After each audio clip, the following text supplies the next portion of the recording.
that we are kind of addressing ourselves tonight to the issue of how philanthropy can or doesn't advance those kinds of values is a really important debate for us. So we're delighted, Mike, that you're here, Matthew, that you're here. And as a special treat, as our moderator, we have Betsy Campbell. Betsy is the Vice President for Programs at the Rockefeller Brothers Fund, whose President, Stephen Heinz, is our board chair. She is providing leadership to the grants research and grant-making, the fund's research and grant-making activities. Before that, she spent 20 years in the field of international relations, working in a consulting firm in Bolivia, her own firm. Prior to that, she served at the Ford Foundation and the Asset and Community Development Foundation, and also did work for the Save the Children Federation. So Betsy is a person who's extremely knowledgeable on philanthropy, international relations, civil society, and we are delighted to have her introducing and moderating our program. Betsy Campbell.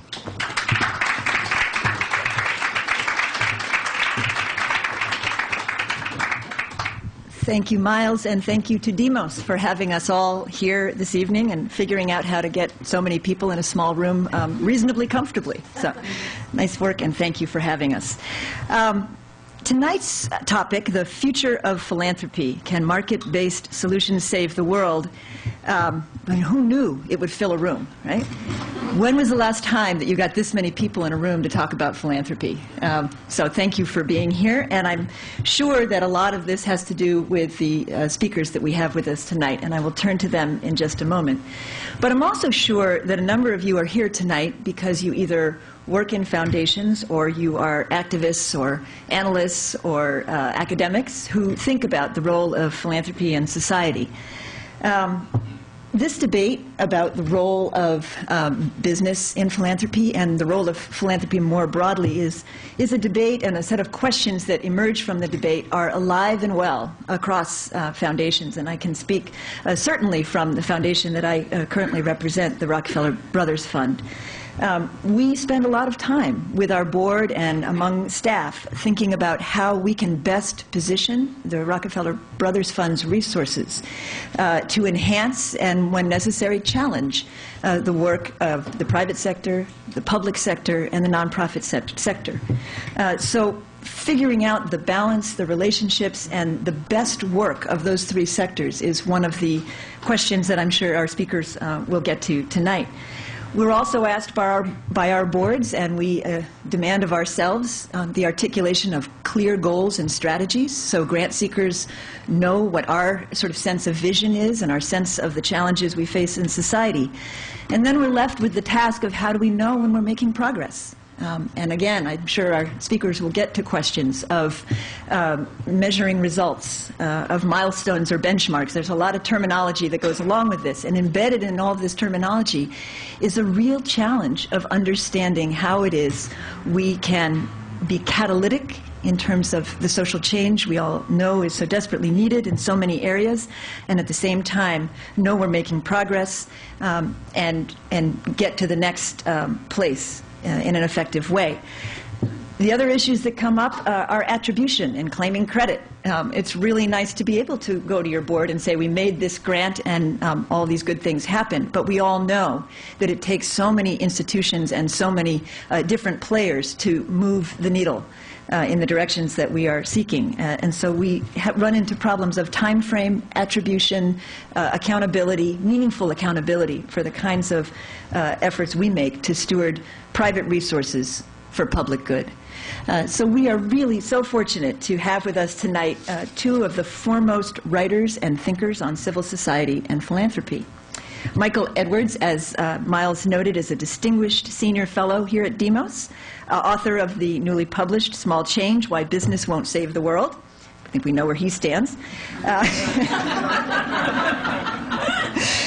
He is also currently a senior visiting scholar at the Wagner School of Public Service at NYU, and is affiliated with the Brooks World Poverty Institute at Manchester University in the UK. Michael and I were actually colleagues at the Ford Foundation overlapping a number of years. He was there from 1999 to 2008 as the director of the Ford Foundation's Governance and Civil Society program. Prior to that, had affiliations with the World Bank, Oxfam, Save the Children, any number of NGOs in Washington, London, internationally in Colombia, Zambia, Malawi, and India. Matthew Bishop is the New York bureau chief for The Economist and previously served as its London-based business editor and has written the book Philantrocapitalism, How Giving Can Save the World. So we also have a sense of where he's coming from. And actually, I think the term philanthrocapitalism, I didn't know I would ever get to meet the guy that coined it. So I'm really, really delighted to be here because it really has come to describe at least one way of approaching the kinds of philanthropic activity that so many of us think about and are engaged in. Matthew has also recently, or is about to publish a book, I think it comes out maybe next week or so, The Road from Ruin, How to Revive Capitalism and Put America Back on Top. I'm really glad you're here thinking about how we can do that too. Matthew has also played an important role through his venue at The Economist in promoting a number of special survey supplements, including The Business of Giving. And I saw this description which referred to this as a look at the industrial revolution taking place in philanthropy. It's a little hard for me to say that without wanting to really get into a long conversation about what that is, but we'll talk about that later, I hope. Here's how we're going to run this evening. I will turn it to first Mike and then Matthew. Each of them will take about 10 minutes to lay out their case, in a sense, the kind of perspective they bring to this discussion and how they came to it and where they think we're headed. I'll try to hold them to about that time because we have a great crowd this evening and we'd really like to turn it into a discussion. And I'll try to play a role of organizing some questions from all of you, hoping that we will all engage each other in what will surely be a good discussion. Mike.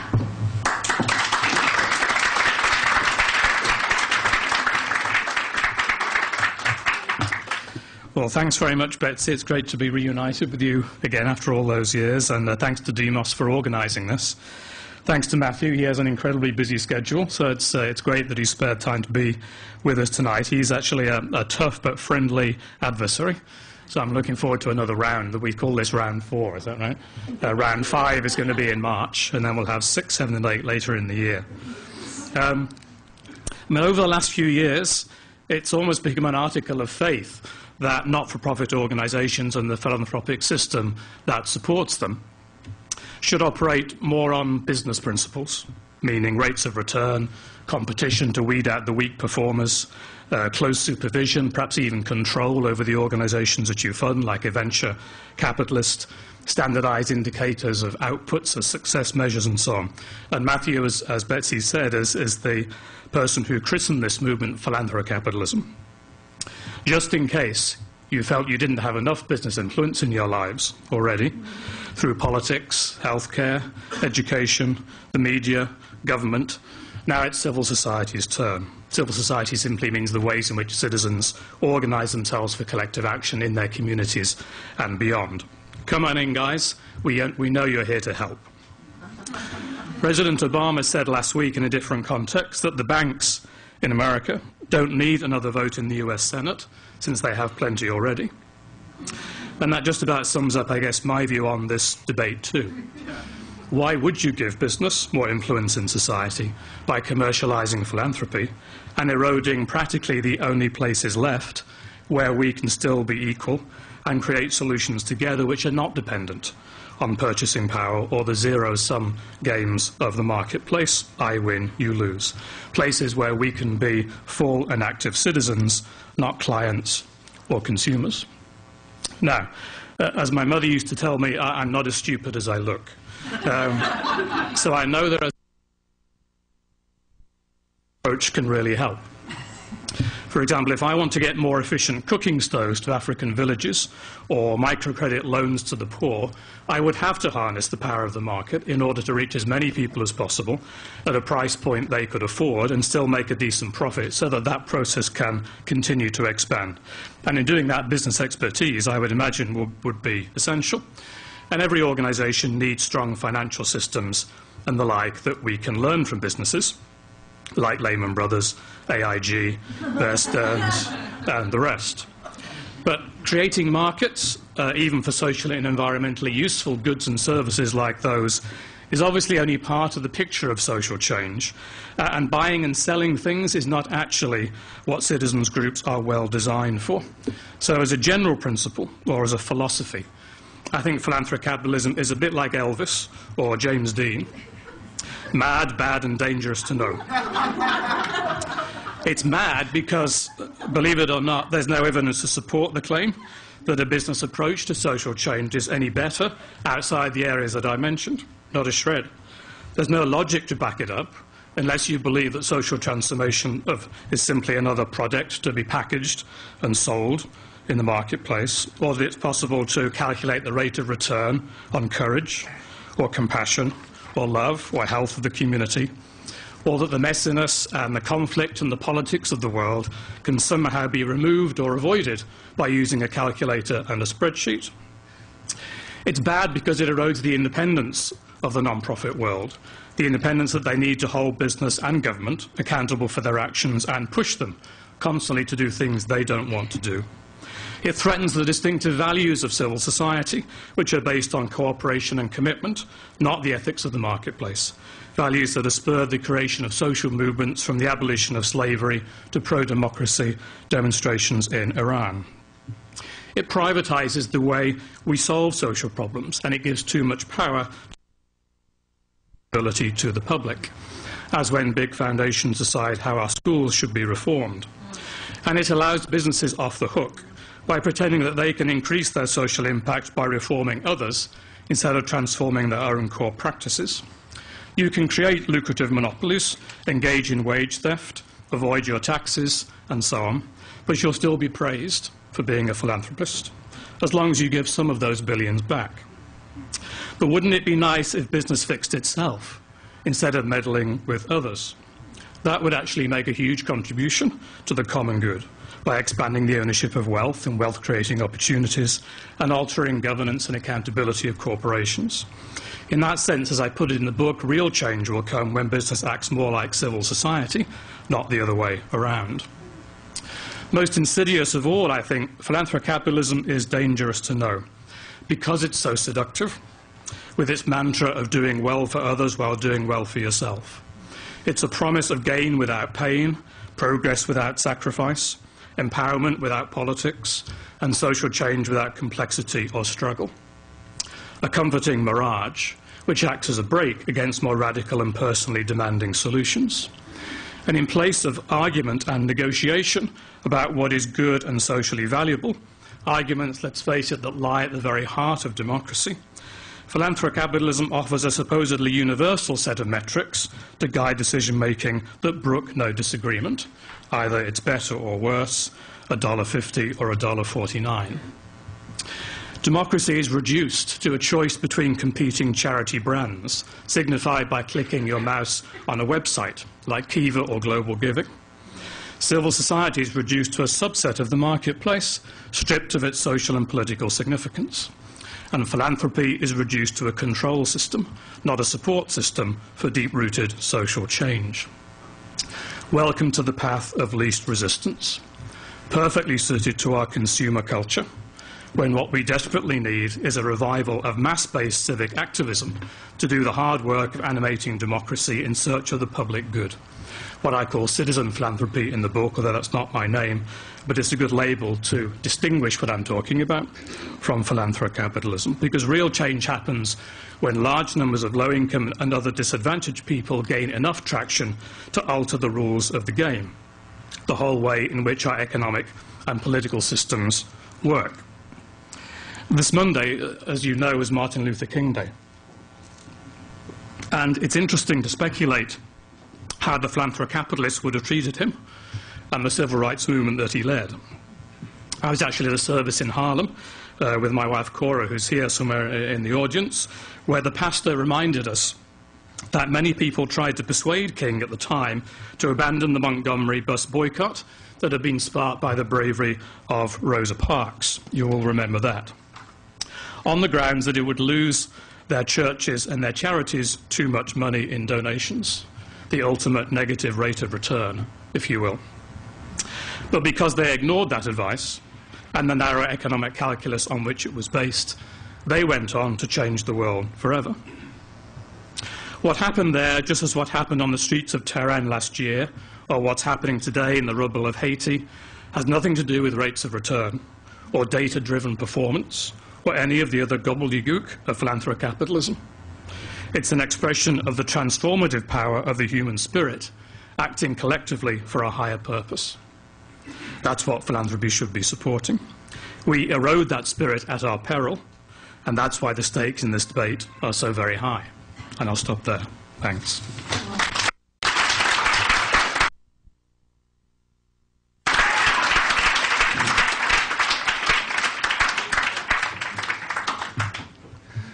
Thank you, Michael. It's always fun to debate with you.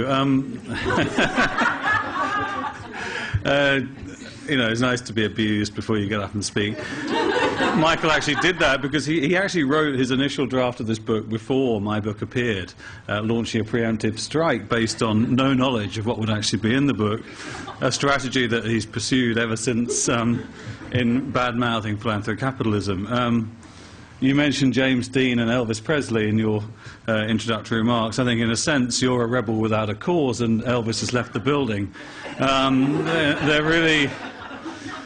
What you are criticising is not what I'm writing about, and let me just tell you what that is. You know, we are not saying, in Michael Green and I in this book, that philanthropy should be run as a business. We're saying that there's lots to learn from the business world about effectiveness. The book came about really out of the experience of me as a journalist, having lots of conversations in a very non-ideological way, noticing something going on that seemed to me important, asking questions, following my nose, and finding that there was a movement taking place that got me excited, and I wanted to share some of that excitement. And it's been quite clear to me that a lot of people have responded very well to that excitement. There have been people who are, you know, great people, people with tremendous influence and careers. Bill Clinton, for example, who's written the foreword to the paperback edition of the book, which he describes as an important book, because it does the thing that he was most looking for when he was struggling in office, in government, trying to deal with the problems of government. It sets out some ideas about what works. And after all, as pragmatic people trying to make our way in solving the world's great problems, we want to know what works, not what fits our ideological prejudices. But it's not just the people like Bill Clinton or Jim Collins, the author of Good to Great, who also has been a great encourager of this book and, you know, quite understands that we're not arguing for turning charities into businesses, as he writes in his special addition to his book Good to Great in the social sector. The last thing you want to be doing is importing thoughtlessly business methods into the social sector. Or, you know, it's been one, I think to me what's, you know, I think one of the most touching and exciting things about being an author is when someone comes up to you and says, you know, you've changed my life, this book is my Bible.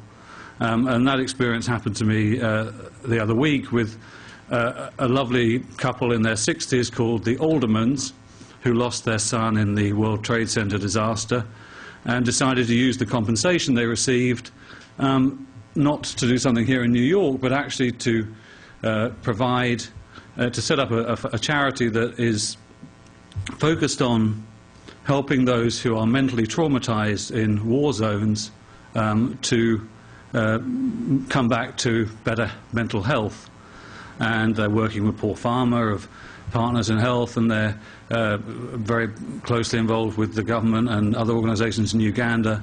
And they invited me out to lunch, and they said, "This is my Bible, can you sign the book?" And they showed me at the back of the book just page after page of notes they'd taken from the book, of things that had meant something to them that they'd taken away and applied to making their organization more effective. And then there's people like Raj Shah, who's the new head of USAID, who I got to know when he was working at the Gates Foundation, and you know, he's now dealing, I guess, with the US government's response to what's going on in Haiti at the moment. And he is someone who has been very much shaped by the experience of working in the Gates Foundation, trying to figure out how do we look at all the people struggling to survive in the small farming communities of Africa and the developing world, where they're excluded from global markets, they're struggling to achieve subsistence. And he was doing a lot of work first on microfinance. How do we take microfinance to the next level? And then he was looking at the issue of, well, one of the biggest problems that these subsistence farmers face is the supply chain to the marketplace just doesn't work.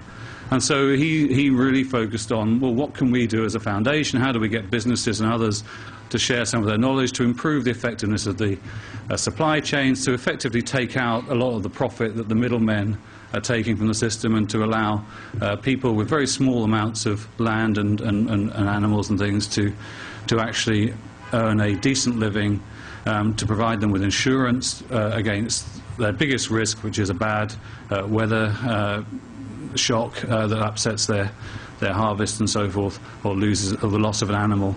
A very practical person. Or, you know, I also, you know, again think of another person who loved the book, who's Charles Best. I don't know if you know Charles Best. Charles Best founded something called Donors Choose. Donors Choose is an organization. He was a teacher up in Harlem, and realized that they hadn't got enough money to fund some of the projects the teachers wanted to do. They were sitting around in the classroom, and they said, well, why don't we find a way to raise money for teachers who have projects that they don't have a budget to fund? And they've set up a website called Donors Choose.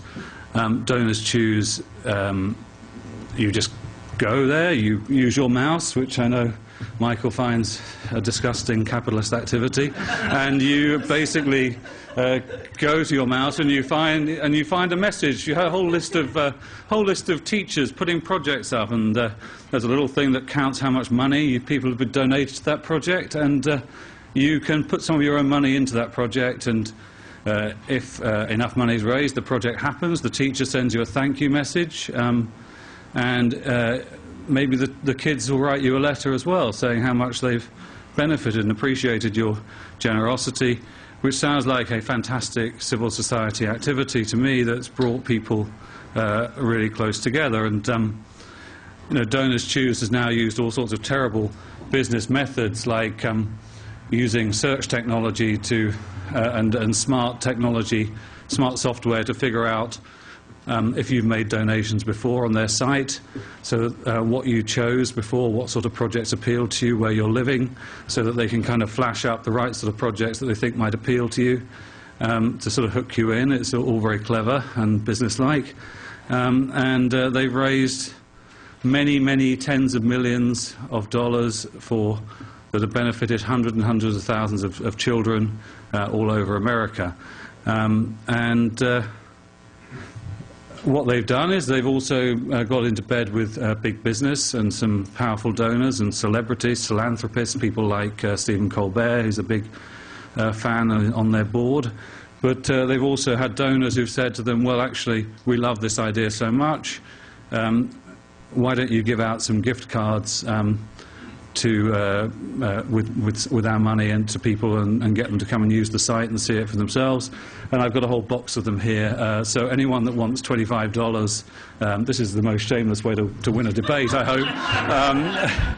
I've got about 60 cards here that you can just simply go. It has to be used by February the 15th. Go to Donors Choose. there's a number on the card and there's $25 to give to help children in America. I personally don't find this too upsetting, and I think you'll find lots of examples in the book of things like that. I basically believe this, this doesn't fit neatly into our ideological boxes. It's about the head and the heart, the business world and the social sector, the civil sector coming together in ways that are quite new.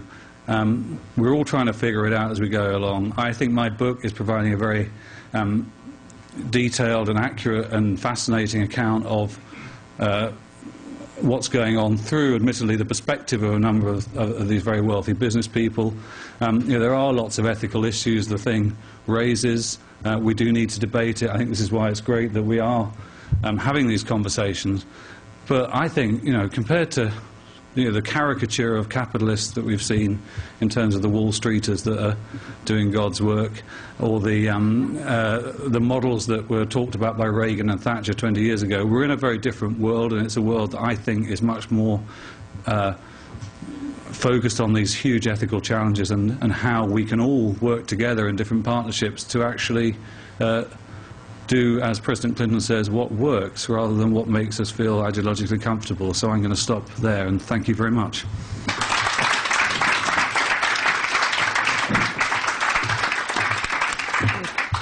Great, thank you both. I want to turn it to questions in the audience and to really turn this into a discussion as much as we can do that. I'm afraid we're at a little disadvantage. I doubt those of you in the back can actually see Michael and Matthew up here. Am I right about that? They're out of sight. So, yeah, okay. So we may end up standing up, or I'll move out of the way, and yeah, we could just sort of stand here just so you can see them. But let me turn it to the audience, and we've got one question right here. Yeah, hi.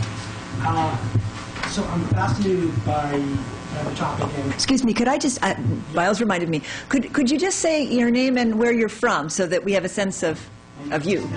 Yeah, and I think standing up would be great. Bruce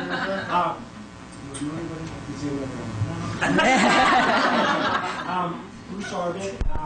I come at this as a fundraiser, so I've worked with philanthropists, foundations, individuals who are on the giving, who I work with to help sort of advance their objectives towards the social good. Get the microphone. Okay.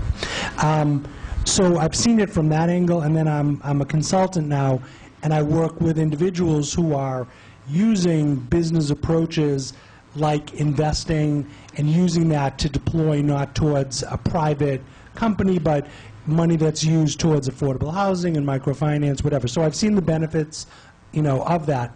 I guess the real question that I have, so I've seen sort of both sides. I'm very compelled by the notion of philanthrocapitalism, but I think your intro is really interesting and brings up a lot of compelling notions. The main thing I think that would be very helpful is this idea of philanthrocapitalism, or what you talk about, Mike. I think it would be helpful if we had some framework of, like, what are we talking about? What is the definition? Because, if you're talking about a business approach, I don't think many of us would fight that. And I think that's what, Matthew, that's what I took away from what you were just talking about, is a business discipline, that we look at this, because I've worked with many philanthropists, as probably many of us in the room have, who, will go with an organization because it's a cute look, or, someone said they're doing good work. And I think it's fantastic in the 20 years that I've been working in this field to see individuals, foundations say, no, it's not about the cute little kid on the postcard or what my friend tells me. It's about some rigor. It's about some discipline of where I can really have impact and what are the measures. And we've gotten a little crazy with the measures and all. So I think it would be helpful. That's my very long way of saying it would be just useful to know as a starting point. And I think you even kind of both said, you see parts of where the business approach is useful in a market situation, but not. So maybe just I don't know if it's a definition or just a starting place to see what we're really, if we agree or not, because I don't really know. Right. When I hear this both, I get a little more confused than not. Does that make sense in terms of a starting place? Let me make a suggestion. What I want to do in general is look for clusters of themes, but I actually think that the question that you raise is sort of basically, could you help us by ticking off some key features of the distinctive perspectives and approaches you're talking about? So maybe I could ask each of you just to respond to that question. In general, though, I am going to try to see if we can cluster a few questions and then turn it into a bit of a back and forth and round dialogue. So, or Matthew, you want to go first and maybe lay out some of the key principles that... This is the man with the definition. Right. Yeah, I mean, is that on? No? There isn't a very precise definition of philanthrocapitalism, which I guess is maybe why it gets misunderstood. Well, it is really what it purports to be, which is the word philanthropy and the word capitalism being slammed together. It's saying that we shouldn't keep thinking these two worlds in their different boxes, that effectiveness, which is really what I think we're all interested in, is solving these problems, is better done through bringing the different sectors together, through not segmenting all the do-gooding off in a way that isn't disciplined and focused on outcomes, not letting ourselves caricature business as this sort of evil, selfish world, but actually trying to figure out what partnerships, what different organizations work well together, how do we structure partnerships that play to the strengths of the different parts of society. And as I say, the words came out of seeing what was going on and seeing these promising developments. I certainly am not defining philanthrocapitalism as turning philanthropy into a business, which I think is what Michael's definition of it veers towards. Thanks, Matthew. I'll say three quick things. First, on where Matthew left off, my understanding is broader than that, but it does include importing formal business techniques and market methods into the world of philanthropy, into grant making. But I think the wider definition, which is maybe a bit more useful than what I use in my book, Small Change, is simply using capitalism for philanthropic ends, because that opens up a whole set of ideas around social enterprise, corporate social responsibility, social entrepreneurs, new business models, and so on. Philanthropy is one of those. But I think that, and Matthew is right here, that's the center of the debate now. There are radically different views of it, but it is a debate on how to reform or transform capitalism in order to change its social and economic costs and benefits. The second thing is it's very important, I think, to make a clear distinction between what people call business thinking and the ideology of the market, because they are or they can be quite different. I am much more fearful of the ideology of the market than I am in terms of business thinking, because many people, when they say those words, simply mean being professional or organized or disciplined in the way you go about your job, which is a fact of life for most people in the non-profit sector too. And it brings up the interesting question of what is so unique about businesses that we recommend them by rote in that way, because we've all seen how businesses can be appallingly mismanaged. So the important thing for me there is not to conflate good management with business, because good management comes from everywhere, and good managers take from everywhere, and that's how they improve themselves. So we have to start separating business from broad-based capacities, if you like, and skills, where we could actually have a much more useful conversation. The final thing is we had to remember even more deeply that the original meaning of philanthropy has nothing to do with any of this stuff. Philanthropy means love of humankind. Amazing how we've lost that spirit in our discussions about money, because basically that's what philanthropy has become. A discussion about money. Money in the public interest, money in the public good, that's fine. But why don't we take back that older tradition, which is much more liberating, and will get us much closer to solving the problems that we face. Good. Let me take a couple of questions here and see if they make a theme.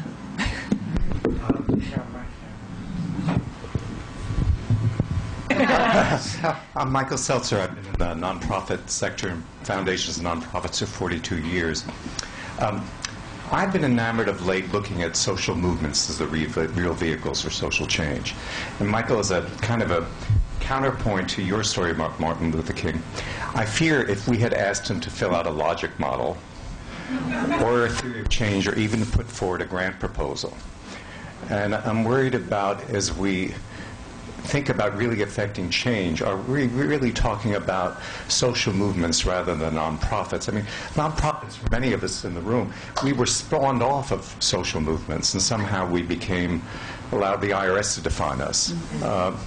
How does this, what you're talking about today, how does this relate to, I think we would agree that we wouldn't be as far advanced as we are without social movements. So is there a relationship between either positive or negative between how either you define philanthrocapitalism and supporting social movements?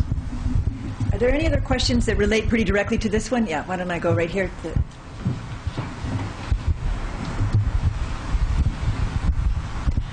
Yes, Julie Picior, Manhattan College. Before I heard that question, I was going to ask about a social movement in relation to capitalism sectors and nonprofits, and that is the labor movement. And it strikes me that Dr. King, this never gets talked about at Dr. King's anniversary, some of you know where I'm going, that when he died, he was supporting a strike. Is the labor movement irrelevant? Is it passé? Is it an obstacle? Or is it important? Any other questions that sort of relate to the relationship, social movements, social change, capitalism? A couple right back there. Yeah.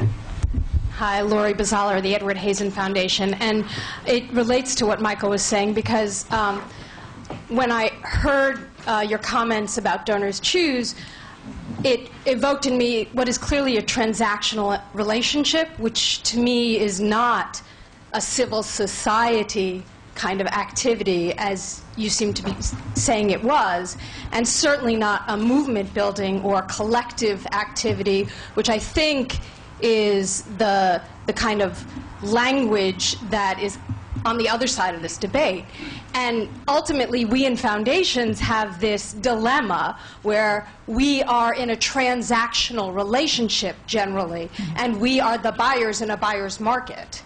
We have power, and if our interest is in funding real movement building, collective action, the voice of people most affected by the issue, defining the issue and changing it, how do we limit that power in a way that makes a productive relationship? That's my struggle in this. Okay. I'm going to take one more question here, and then we'll go back around, but the woman in the yellow right there, yeah. Hi, I'm Bonnie McEwen. I teach in the nonprofit management program at the New School. Going along with this idea of foundations, I think it's appropriate to provide scrutiny to business and to nonprofits, but I also think we ought to scrutinize foundations and their ways of work. And Michael mentioned logic models, and there is this issue very tactically about how foundations fund, who they fund, what level of control they seem to feel they should have over the grantees, and who really is the expert and all of that. So I think that's part of this whole piece. Foundations, where are they in this cycle of becoming more effective? Right, good. So why don't we cluster those up, and then Michael, you want to lead off this time? Sure, thanks. Well, they do fit together. And the way I would answer all of them as a group is, first of all, to say that in my own thinking, I always think of civil society as an ecosystem. Just like a natural ecosystem, which to be healthy requires an enormous diversity of plants and animals in relationship with each other. They're mutually dependent. So you need trade unions, labor unions, you need social movements, but you also need think tanks and intermediaries and specialist funding bodies and service providers and so on. And a healthy civil society is one where all of those are represented and they're articulated with each other, so everyone's voice is heard, everyone's needs are met, and the whole functions more than the sum of its parts. But you're right that some elements of that ecosystem in practical terms have been somewhat lost sight of in the funding community, partly because it's more difficult to fund social movements and labour unions because they're a bit bolshy, is the word that I remember being raised. They ask too many questions, they don't follow the rules, they don't fill out the logic models and so on. So they sort of don't qualify. Whereas a big intermediary NGO or non-profit, it's easy. It has 15 grant writers, and they can turn a proposal around quickly. So there is a disadvantage there, and that feeds through into some real problems because the poorer your ecosystem, the less likely it is to solve the really big problems in society. So you're right to raise those issues.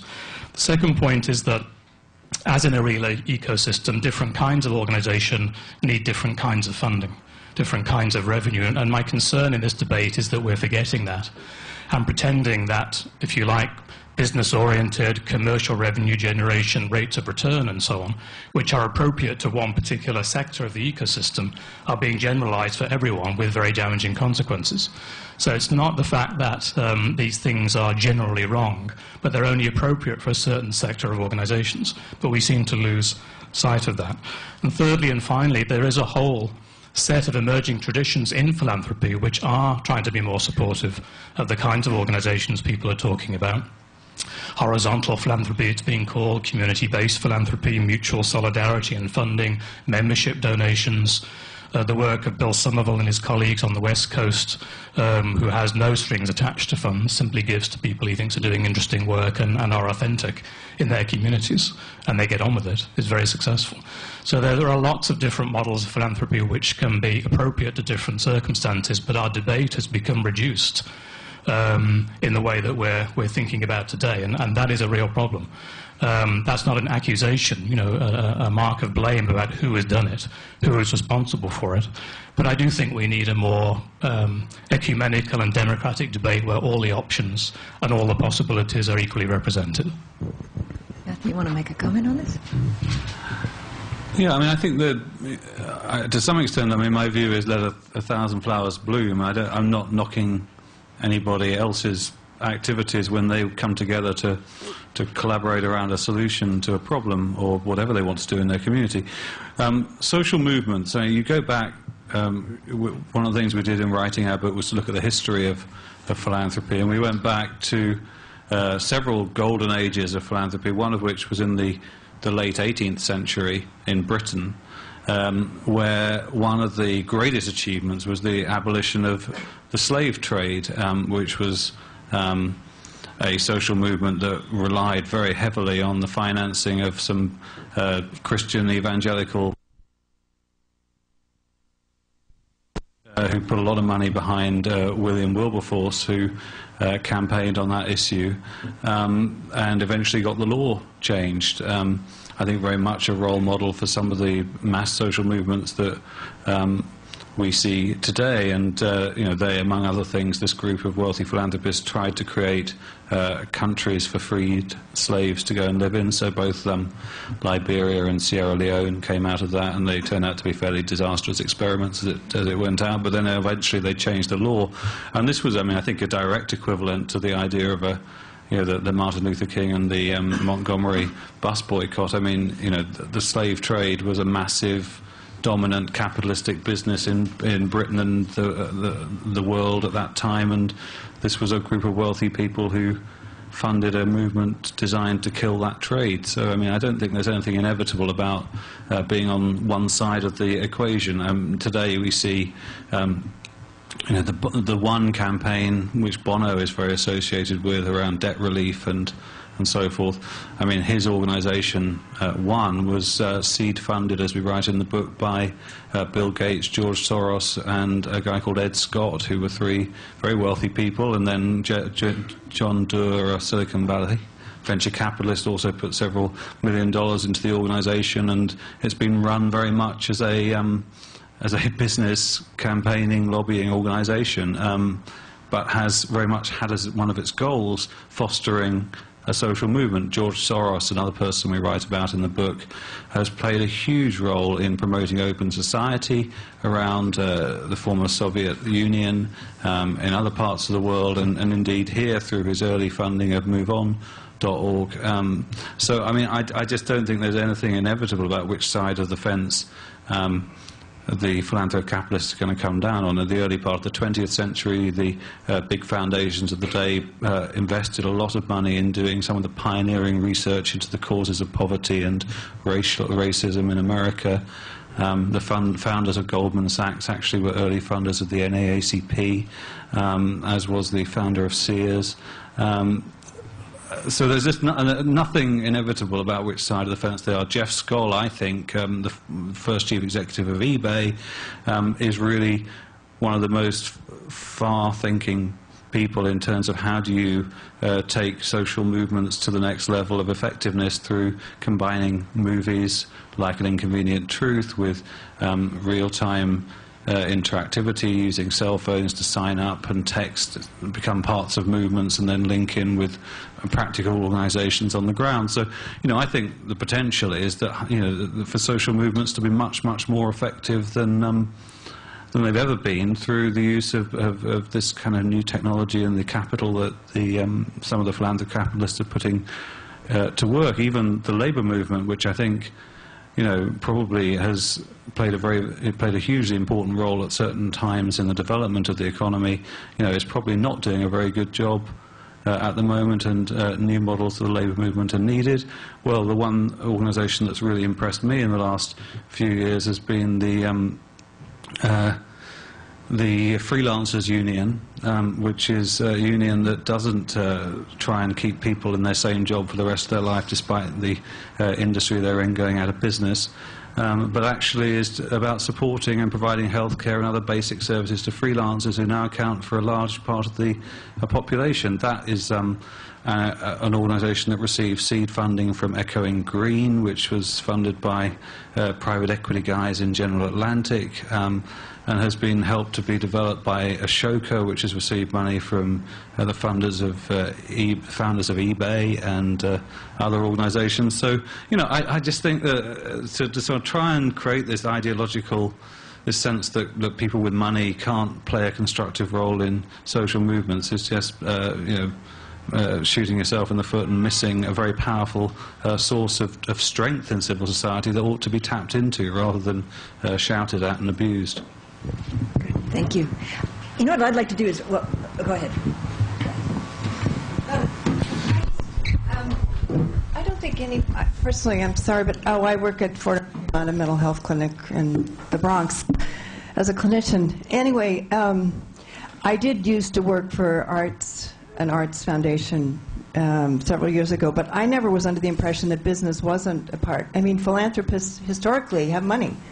I mean, you're giving a list of all the People magazine of all these philanthropists, but of course they should be. They should be acting like responsible citizens and using their money for good. I think the importance is that business is at the service of philanthropy and not the other way around. And calling something Philanthrocapitalism rings a lot of bells. It may sell books, but it's a real trigger, and I think it's misleading. With the same idea that, beyond all if we're staying within the theme of everything, with the questions. So my name is Victor. I live in Queens, New York, and I've volunteered at food pantries, and that's probably my only experience with philanthropy. But to be under the name-dropping anecdotes, I think business has breeded the characters in which you're describing Mike's argument is, and not his analogies. And I have to agree with what Kathy's saying in that same theme, that where does, beyond, obviously, capital injected into any sort of philanthropy will help, but, where does your argument stand beyond this name-dropping and anecdotal stuff, kind of? Sorry. What I wanted to do also was maybe go back to Mike, because I just to clarify one thing, because I think there are a couple of levels here. There's where does the money come from, and is that at issue or not? And what's the institutional vehicle that manages it, and what kind of discipline, practice, what you want to call it, they use to figure out where to deploy those resources. And then it's about what really is the vision for what's happening on the ground and what's going to make for social change. And we probably even you need to ask the question is, are we talking about the same thing, or we're talking about social change on the ground? So I wanted to go back to you and ask you if actually part of your thinking is, in fact, that there's a problem in terms of where the resources come from, because I don't know what you think about that. Much less of a problem, because as people are saying, philanthropy is, as we now think of it, giving money for social purposes. So unless one objects to that in principle, it would be a bit silly to focus the debate there. So the real debate is about your levels 2 and 3. What are the mechanisms through which money is channeled to different strategies, and what are the strategies, and are they effective or not? And I still think that our universe of possibilities has become, has shrunk over the last 5 or 6 years, and has become far too dominated by one particular model, which I understand as philanthrocapitalism. We can argue about that. And when I hear Matthew or Bill Clinton say, we don't have an ideology, there are no conflicts here, we just have to do what works, I sort of feel like running out of the room screaming, because this is such a ridiculous thing to say. Because what does that mean? What works? Who decides? On what criteria? Who has the power to make one vision of that a reality over another? There is nothing that works independently of ideology. We carry ideology in our heads all the time as our frame for interpreting the world and our role in it. What we have to be is to be honest about what our ideology is, and then we can have a conversation. Matthew, you want to add to that? Name-dropping anecdotes. I mean, I would call those evidence. I mean, it's sort of lots and lots. I mean, I just think there are not many social movements that have been effective that haven't had, the support of enlightened members of the wealthy over the years. And I think the question that really interests me is, how do we actually make this process work more effectively? It does come down to, I guess, underlying the notion of philanthrocapitalism is a sense that philanthropy on its own was not doing a very good job. It was less effective than it could be, that capitalism on its own was not doing a very good job, that it could be better, and that both of them had something to learn from each other, and that actually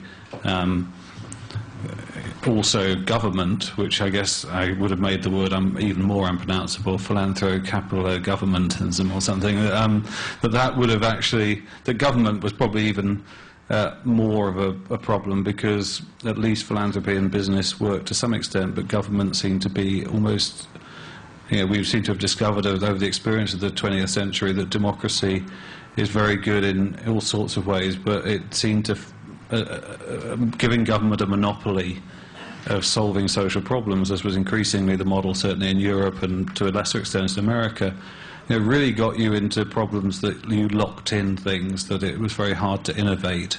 There were all sorts of promises made that groups coalesced around to lock in, and that actually those that were on the side of change and experimentation and innovation found it much harder to get access to resources and opportunity.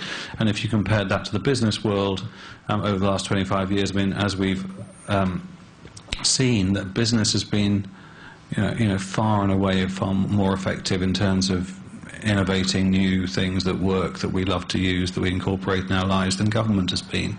And so, I think it's encouraging that the Obama administration has got, people working at it in almost every department. It's got a White House Office of Social Innovation. It's got the Education Department, has a philanthropic coordinator to work with people who are doing charter school reforms and other things. That we've got the State Department's now got a organisation that is about partnerships with business and philanthropy. That Raj Shah is going to bring that philosophy into USAID. This all seems to me to be improving how the system works. I guess your point on ideology, I mean, I do, accept that obviously you can't be completely ideologically free. I guess I would probably sign up to a fairly similar progressive agenda to you in terms of what problems I'm concerned to solve. Where I'm non-ideological is on how we solve them. That's probably I probably have very strong disagreements with Glenn Beck or someone on what agenda I want, and that might well be an ideological disagreement. But I don't really care about who is doing the solving as long as we solve these problems. Yeah, okay, let me go here and then there and then over here. So. My name is Amy. I also My name is Amy. I'm coming here also as a fundraiser and a consultant, both to foundations and to nonprofits. One of the joys and one of the frustrations of sitting here listening to you two gentlemen is that I think I'm listening to a theorist or perhaps a linguist debating someone who's a sociologist, where we're talking about what is versus what the ramifications of the theoretical underpinnings of that might be. And so towards that, and I guess I would ask, to what extent maybe the language that we use when we talk about philanthrocapitalism is in fact an outgrowth of the rise of a certain political frame, certainly in the United States, I can't comment on other places, that started perhaps with Reagan or maybe with Thatcher, maybe it was a different kind of trickle down, that where we in fact have this uplift of the free market as the source of wisdom. And in fact, whether or not the effect of that period of the past 20 years or so, where we have this huge concentration of wealth, is in fact what gave rise to the use of capitalist language to even almost justify or engage people who have been brought up within that mindset to engage in something that didn't fit into that framework, that would have required a different way of thinking or a different way of being in the world. So I would wonder if you two could comment on that, please. Okay. Let me go back. There was a hand back here. Thank you. My name is also Amy. I work with the New York Community Trust. And my question is practical and very New York-based, which is, right now we're seeing a lot of social service organizations as well as arts and health providers facing increased demand for services with a shrinking supply of funding from government, from individuals, from foundations. In addition, we have around 40,000 nonprofits based here in New York City, and we're going to be seeing some of those dissolve. And I'm wondering, with both of your approaches, how do you see what is the optimal outcome from this economic crisis? If we do end up with fewer nonprofits, how are those nonprofits going to still provide the services that people need here in the city? And the role of both municipal, we can go up to federal and state government, in providing those services if nonprofits can't. Great. And there was one more back here I was going to take. And then I'm going to try to figure out a way to make all these the same theme. So, yes, I'm sorry. Nora, was your name? Yeah. My name is Nora McKeon, and I'm coming at this debate from a slightly different angle, because despite the fact that I'm American, born and educated, I've been working for the past 30 years in FAO, in managing the interface between the Food and Agriculture Organization of the United Nations and society, small farmers organizations, artisanal fisherfolk, etc. And to my mind, there is absolutely no doubt but that the problem is not money. It's interesting to hear Mike say that philanthropy, in fact, I'm sorry I didn't study Greek, I got as far as Latin, is not about money to begin with, and I think that's an interesting thing. It's not, in the first case, about money, and it's not about technology. It's not about doing things right. It's about building the political clout of the populations who are not marginal. They're 80%, 90% of the populations of the countries of the South, so that they can engage their governments and obtain accountability of their governments to the needs and the interests of these societies. And it's frightening to me, and I repeat, I'm U.S. born, Harvard educated. I'm not, I don't know, I know the story, but it's frightening to me and to many people that the Gates Foundation has more money to invest in agriculture in Africa than FAO, than the governments of Africa, and there's no accountability. I mean, they may think they've got it right, but they're not the ones to decide. They have no right to decide.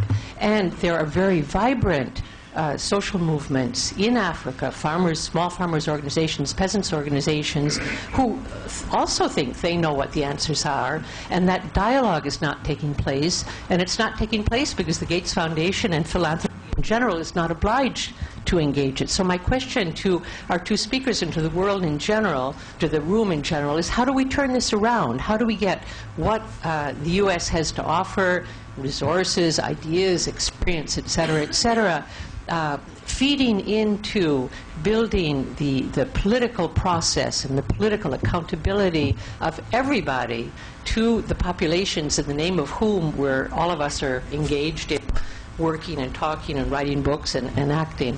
Okay, thanks. You know, I'm going to come back. Is it related to this point? Or, yeah, okay, go ahead, and then we'll... I just want to support what has been said and actually extend it. My name is Els Torella. I'm working for the Open Society Institute in global health and in particular access to medicines.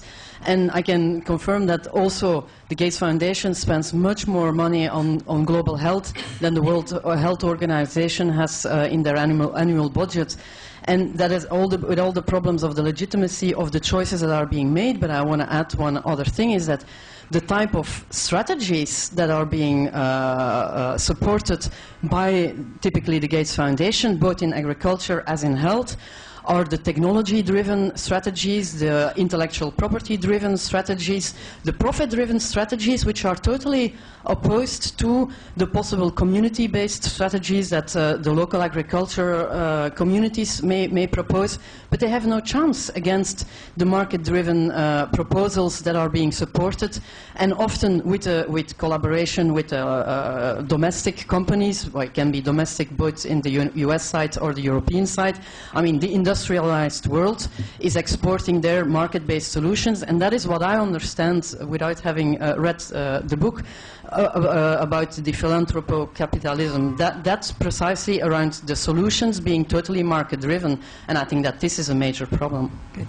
All right, I'm going to take a stab here at turning that into a theme, that range of conversation. But I think we touched. I think we touched on. Again, it kind of goes back to your metaphor of the ecosystem, because I think the first point raised was really about the political frame and where it came from and its implications through a couple of generations, and we brought it all the way home to New York in the current economic crisis, and then took a segue over to accountability. And I actually think that there is a commonality there, but these are the experts, so. Well, let's talk first about the language. I mean, I do think there's a number of interesting themes that we can pull out of that, which I don't think hang together coherently yet in terms of what the answer is, but I think, I used Philantrocapitalism because I wanted to challenge both philanthropy and capitalism by juxtaposing them against each other, and to say, neither of you have got it right in your own boxes, so come together. Another issue is, I do think up until over the last 25 years, in this respect, I think business has, in a number of respects, business has been the most effective part of society. In terms of, let me explain what I mean by that. In terms of, if you ask who's been delivering, the higher quality of material well-being around the world over the last 25 years, it's been the business sector rather than the government sector. Who's been bringing hundreds of millions of people out of poverty in China and India? It's been business, not aid or other forms of donation. If you ask, which organizations in society have been the most progressive in terms of recognizing the talents of women and of ethnic minorities, it's been certainly the leading businesses in the world. Where would you most likely to be fired for harassing or preferential treatment towards a member of the opposite gender or same gender? Congress or business, or a foundation? I would say it would be business. Who's the most transparent when it comes to being a journalist about what they're doing? Well, I find I get a much clearer set of metrics and so forth and explanations as to what's going on from business than I ever do from the non-profit or government sector. So that I think in lots of ways business, I think had been actually, leading the way in terms of, above all, what had been the most innovative part of society in terms of coming up with whether it be new medicine, new products, new things to wear, more efficient uses of resources. All these things have been coming out of the business, better ways of us communicating. You look at Iran and the social movement there. Twitter played a big role. Well, Twitter didn't come out of the social movement. It was Twitter was an invention of capitalism and business. All these things have been going on. Now, that is not to say that business deserves to be held up as faultless by any measure, and there's all sorts of long lists of problems with business that we could list. But I mean, I think government, compared to that, has been less effective over the last 25 years. And I think the non-profit sector generally has been less effective in its use of money and resources over that period, which is why, I think another reason that I've said, look, see what we can learn from the business sector that's good to bring in to the philanthropic and government world. That doesn't mean it should be brought in without thought or whatever, without criticism, but I think there are things to learn. And I think for many talented people, government became the least attractive place to be, business became the most attractive place to be if you really wanted to do stuff fast and not get frustrated by bureaucracy and low expectations and so forth. That doesn't mean that talented people didn't go into those sectors, but I think there was a shift to that sector. And so again, trying to engage those people in solving society's problems seemed to me something that we should be trying to encourage rather than pushing them off in their box. And then we have another issue, which is that there was the reality is that the last 25 years has, like it or not, seen the emergence of greater inequality in society, which means there are all these billionaires around. And it seemed to me better that we engage them and bring them inside the tent and inside the process of solving problems than to shout at them and harangue them and wish they didn't exist, because they do exist. Now, that doesn't mean that I'm in favour necessarily of the economic system that produced them, although I think we can have an interesting debate that certainly I think that in many of the American billionaires have been the product of genuine innovation that they did that produced benefits to society. I can see in other parts of the world where there's much more obvious exploitation that lies behind wealth, but I find it difficult to look at, say, the Google guys and say they've done anything other than make it much easier for us to search and find things that we want to know, and they've become spectacularly rich on the basis of that, and they want to become philanthropists, but they're very hard to caricature in my mind as exploitative capitalists in the old-fashioned sense of the word, or the Russian sense of the word, or whatever.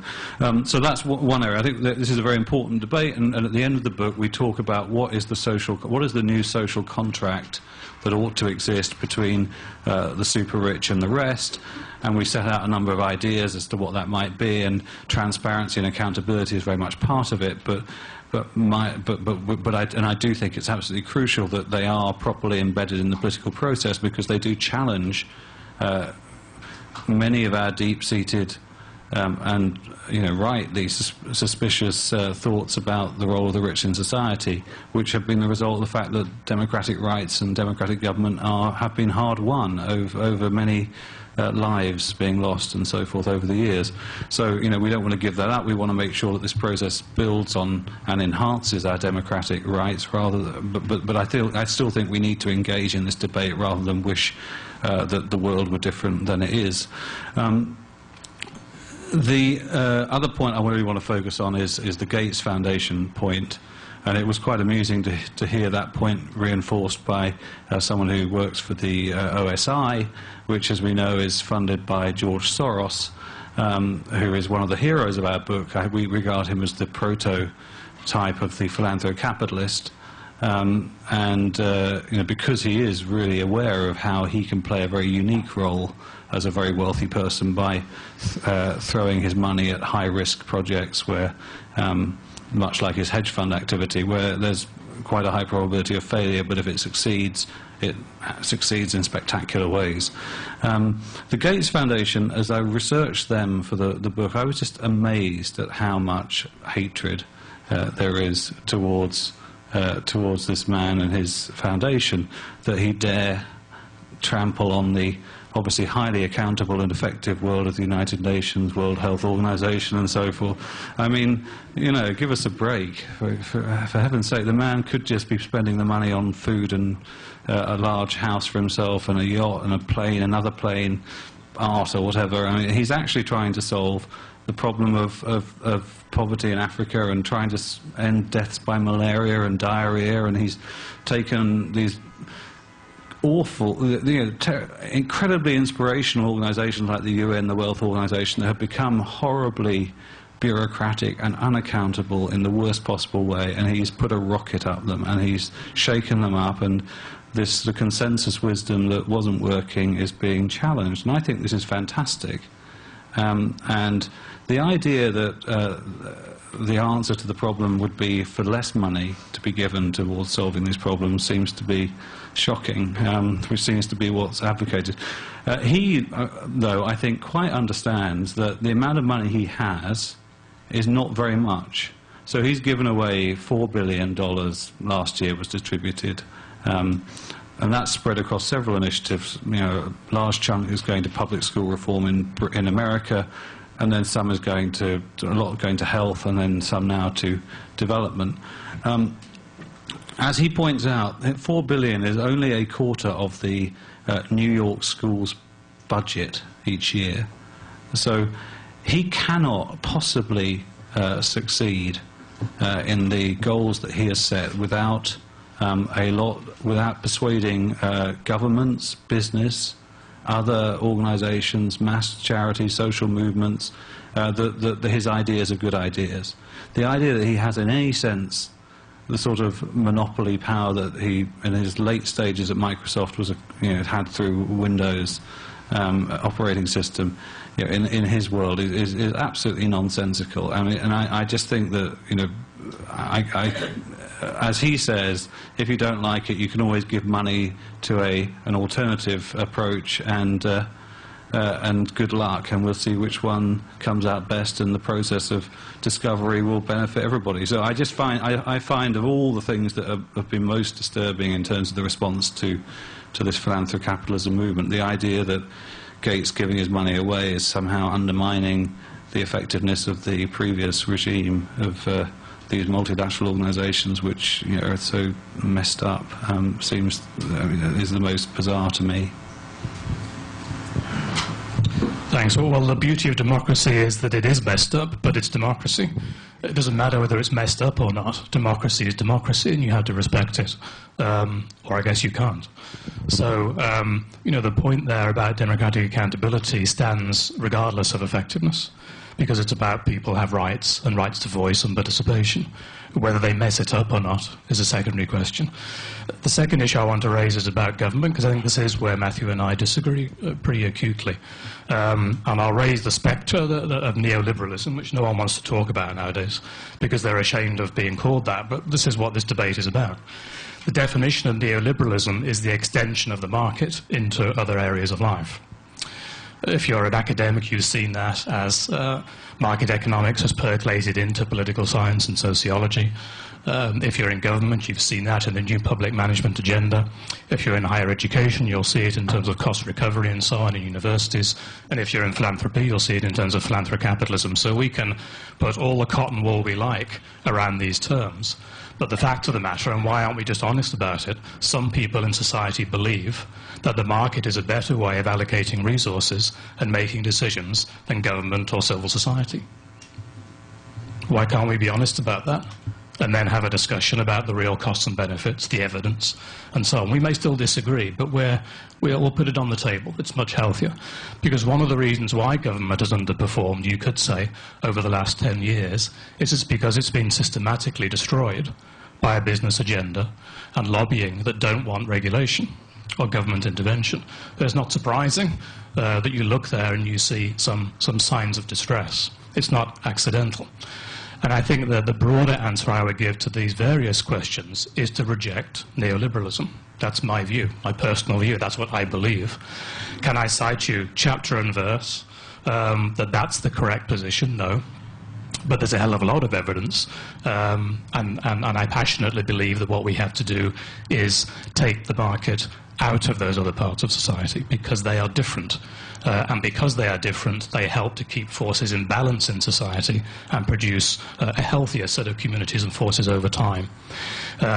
You could argue the same way that when society becomes dominated by any one set of forces, you're going to have problems.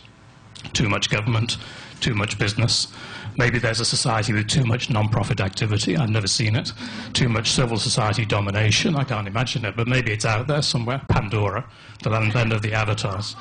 But certainly it's true that throughout history, including in the cases where Matthew was talking about in East Asia and so on, success does not come when society and growth is dominated by one of those three sectors. It comes when they're held in a constant and creative tension.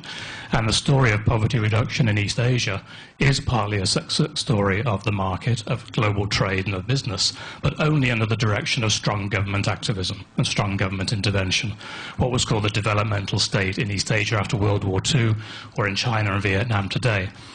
There is no historical example of successful growth and development which is market-based. I want to take another. I guess my question is about sort of the third layer that you were mentioning, or the social impact.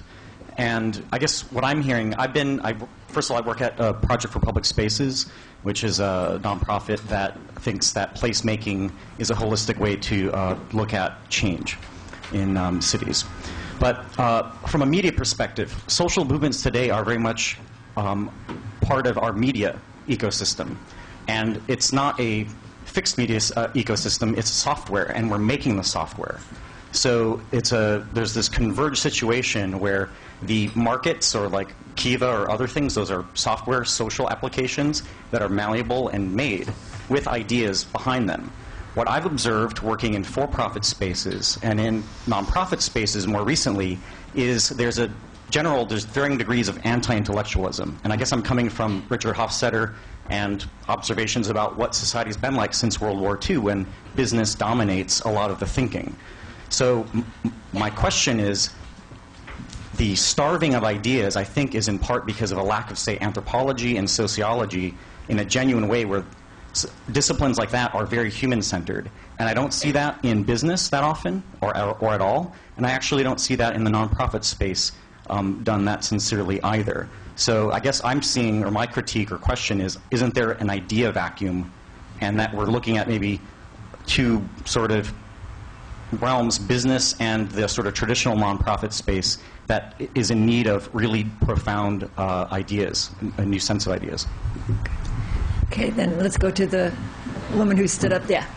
Sorry about that. Hi, I'm Arnie Fector, and I work with Mercy Corps. My question has to do with governance and government corruption. So as long as there's philanthropy going into countries where there's government corruption, and then that impedes the aid getting to the people that need it, the Philantrocapitalism model seems to me to be a little constricting, because it doesn't allow space for civil society and natural sort of grassroots movements to make space for the changes that need to happen within governance in order to have the aid affect the people that need the help. So that's my question. Okay, good. I'm going to make my way up here. There was one over here, and then we'll come across the front here. Business has done everything in response to a social movement. Business didn't do anything on their own.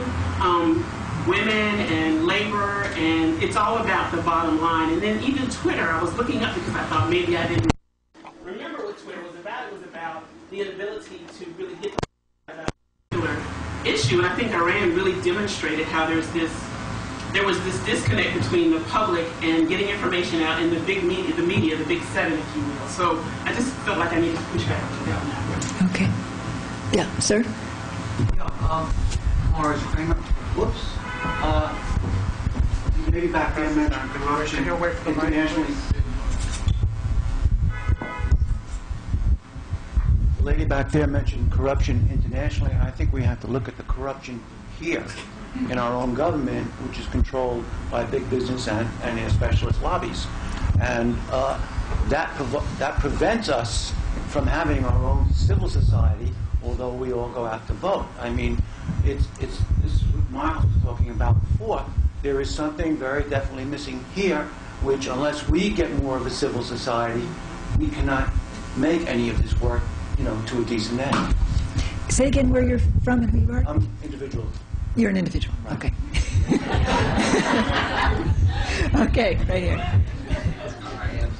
Hi, I'm Dave Aldrich. We have a group called Grab the Torch. We prepare kids for the next generation of giving and philanthropy and the passing of the torch. By the way, I drove from Boston, and I'm not disappointed. Thank you. I'm struggling with, and I'm going to use Paul Newman as a model, and beginning with the book Shameless Exploitation for the Greater Good. There isn't anything bad about what he did, I don't think. From the Newman's Own came the Newman's Foundation, and then from the Newman's Foundation came Hole in the Wall, which started in Connecticut, which is now around the world. And we have a whole program, a whole day we have summer philanthropy camps around the country, and we feature Newman.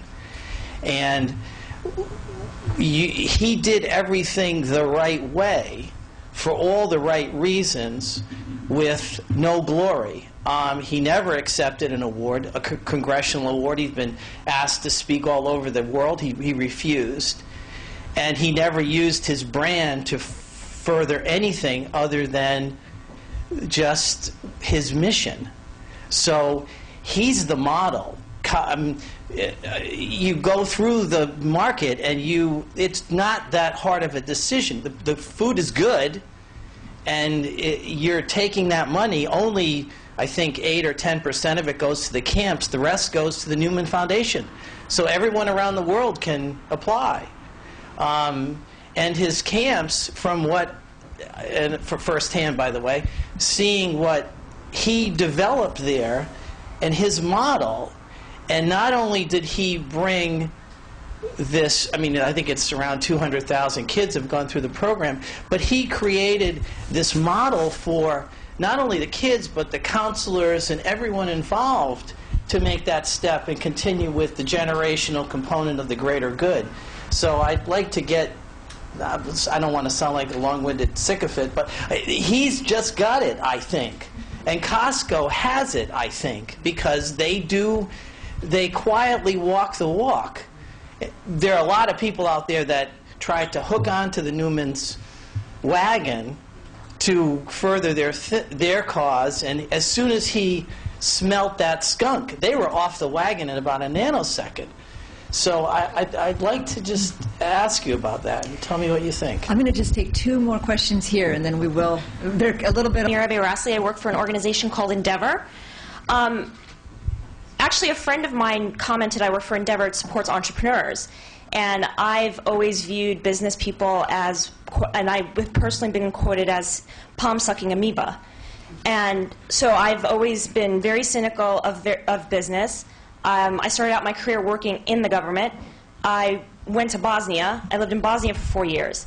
And I'm glad that you brought up the point about democracy, because one of the things I wanted to make sure I was going out and doing was that I wasn't going to be an international worker in my ivory tower doing whatever I had to do. I went out and I talked to Bosnians. And the one response that I got from them was, you know, you come here and you talk about civil society and you talk about human rights, and look at our lives. We need jobs here. Why can't you bring us jobs? And I really came to the realization that, you know, there are very good efforts. I think that there is validity in the international community going into places like Bosnia or Rwanda and for them to be there. But then the question also comes is, well, then who, if the people on the ground are the ones who want market-based solutions, who want jobs, then there's this debate about, well, who's making the decisions? If the Philantrocapitalists are going in there and saying, you know, we want to bring this to you, then, you know, why can't we allow that? Good. And let's just take one more. The gentleman right behind you. Thank you. My name is John Morgan, and I do not have the qualifications that most people here do have.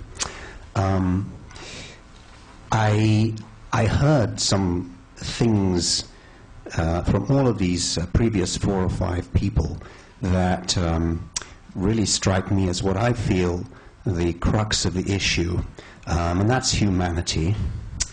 And it really strikes me how these two gentlemen could really actually help each other so much. And you can continue your debates under the guise of debate, but I really feel that from Michael's point of view, there's a secret there that we haven't really felt or heard that could really work with the approach that Matthew admires so much. And nobody's mentioned Haiti, I don't think, tonight, but here would be a tremendous example of how the seemingly opposing views could work in tandem with each other. After all, millions have been spent, and help is already on the ground. But there's so much further to go before this nation supports itself, and each individual learns to, out of gratitude, help the person next to them build themselves back into a nation. Sectors, I couldn't agree more. You know, we need much more self-questioning, much more rigor, much more social science. But the only distinction I would draw is that we need more social science and less accountancy, because especially in philanthropy, there's how do I call it, a sort of obsession with certain kinds of data, quantified financial metrics and so on, which is, as we know, a very small part of the universe of possibilities of information that we can use to make our decisions. So if we're going to head down in this direction and become more rigorous with each other and more analytical, let's remember we need to borrow from all those traditions. There are two questions about corruption at home and overseas, and I'm really glad someone raised the at-home issue, because it normally gets lost sight of. The corrupt people are always over there, rather than a couple of 100 miles down the corridor by train. The response, I think, is the same, is that it's extremely difficult to attack that problem because you're injecting more money into a system which is already corrupt. So any money in a corrupt system will tend to reinforce those corrupt effects. So the only useful thing that I can think of is to build local pressure for transparency and accountability, to link citizens and government together so that people are less likely to get away with their behavior, and exert political pressure to reform the system from the inside. That takes time, it's very difficult, but it is one thing that you can do, and where philanthropy actually has been quite successful. If you look at the international budget movement for Transparency International and so on, there's a lot of good stuff in there. Thirdly, about Paul Newman, I am a great admirer, you know, although in a sense not because of his philanthropy, but because of the new business model he presented to the world. And you may think those are the same thing, and you may be right. But as I understand it, he took no profits from the sales of products, which is a remarkable change in the structure of capitalism. If you scaled that up, you would have a remarkable change in the social cost and benefits of the economic system. But it's quite counterintuitive, I think, to 99% of the business community. He happened to use the profit for philanthropy, and that was great, but I think the key for me lies in the new business model that he represents, a way of creating wealth which shares the benefits much more widely. That's one of the fundamental problems that capitalism faces, so good luck to him and his foundation. The final two questions, you know, on the example of we need jobs, I mean, that's a perfectly rational response if you have nothing. If someone comes and gives you a sociology lecture about the nature of civil society, I would say the same thing too. You know, what the hell are you talking about? I need a job, I need a house, I need a vaccine. But it's not an either-or situation, particularly in the long term, because in the long term, when people have those immediate short-term needs met or gratified, they move on to other things. And what they move on to is democracy, civil society, accountability, politics, social movement building, and so on. So guaranteeing a basic level of economic security to everyone is absolutely fundamental, and business is very important in that. It's key.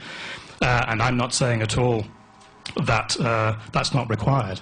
And in fact, what I say both in my remarks and in the book is that we have to recognize where business is essential and celebrate it. Creating jobs, okay, go and create them. Good luck, do it, right? But do it in a way which also builds social benefit at the same time. So I don't think I'm not saying you were meant to do this, your example disqualifies the broader discussion that we're having about different approaches to these questions. The final one I want to end on, John, your point about humanity. I mean, I'm sure we are actually learning from each other, I think, as we go. Matthew is beginning to agree with me, so I think that's a good sign. No, I'm joking. We're agreeing with each other. But my plea, and I'll end on this because it's a very important point, I think, I'm not just joking here, is if we're going to agree, let's make sure it's not the lowest common denominator. Let's make sure we are honest and open and rigorous with each other about where we don't agree, so that when consensus finally arrives, it will be meaningful and useful. Because so much of this debate, particularly about philanthropy, particularly because of the power relations involved, is not honest, is not open in that way. And so, oh yeah, I agree with you, disguising the fact that I don't agree with you at all. So, my parting word, and this is really, really important for the future of philanthropy, the debate we started, is that philanthropy has to become much more honest with itself and with others in society. And through that process of honest engagement, we may well learn from each other and forge a greater sense of common humanity, but not unless we accept and own up to where we disagree.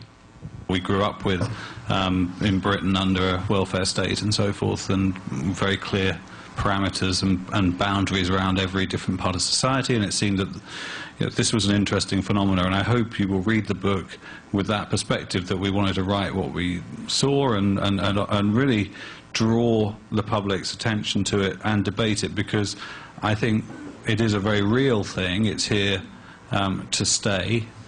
This economic crisis has not in any meaningful way reversed the trends or anything like that. This trend is, if anything, accelerating.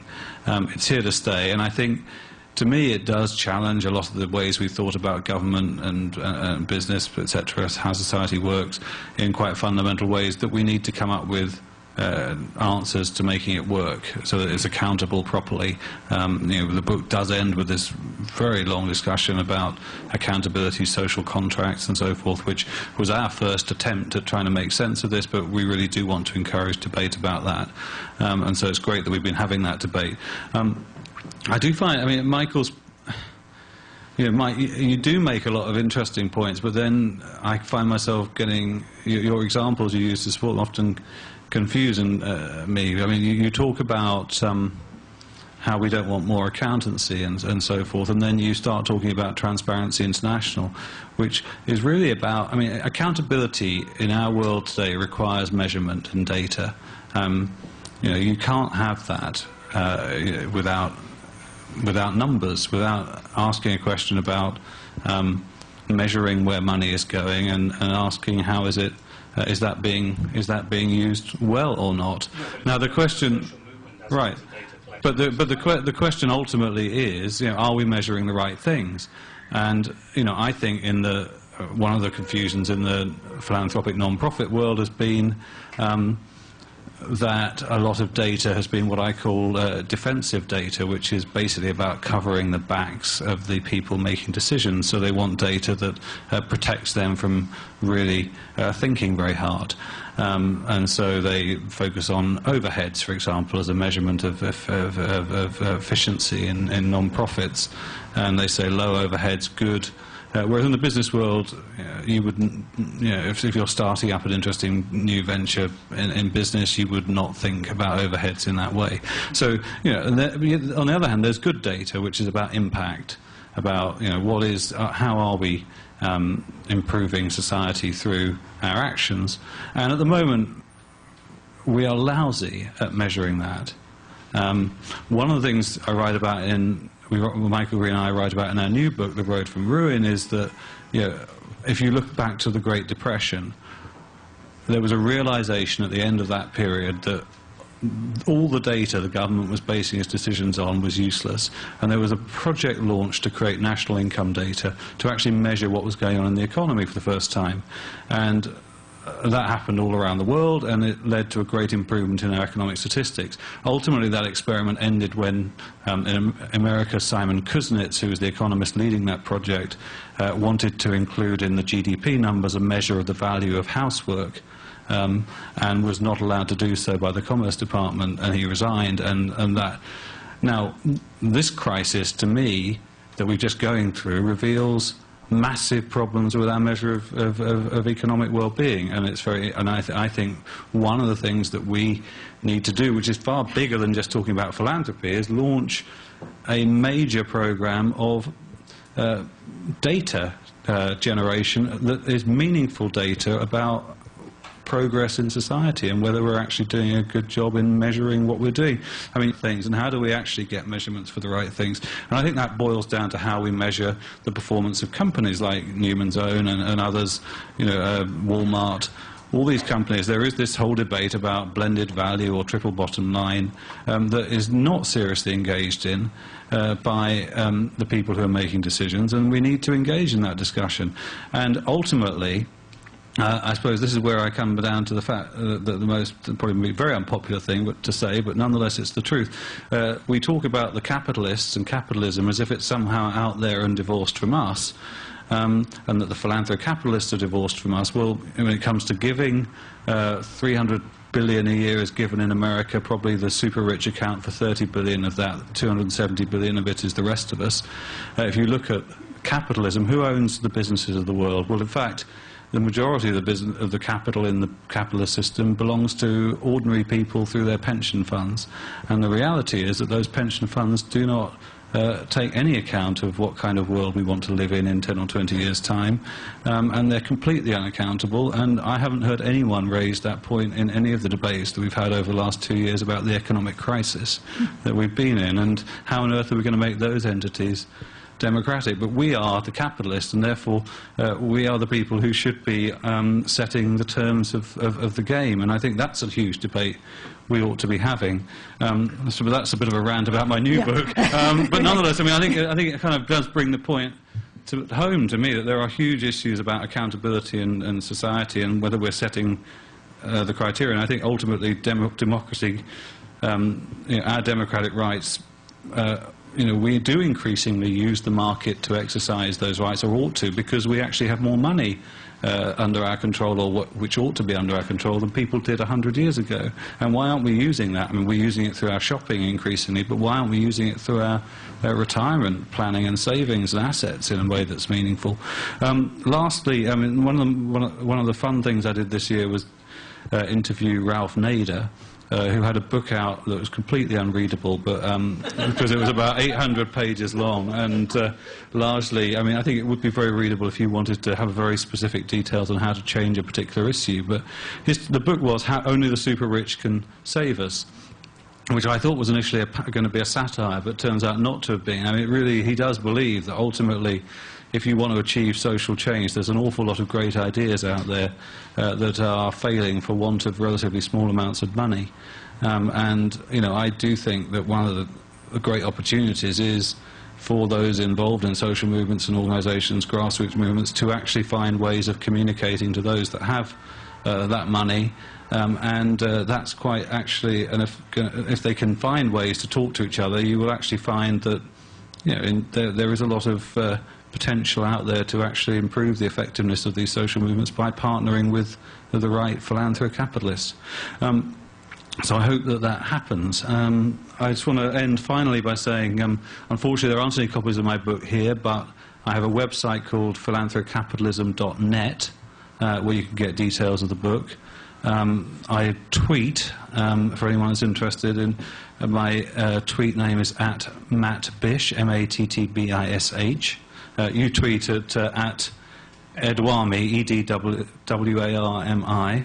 And I do have this box here of donors choose cards. Maybe I'll pass them to the back or something, and they've each got $25 on. Please, the money, I don't know what happens to the money if it's not used, but it's there, and you can help kids in classrooms have projects funded. So thank you very much. Okay, thank you very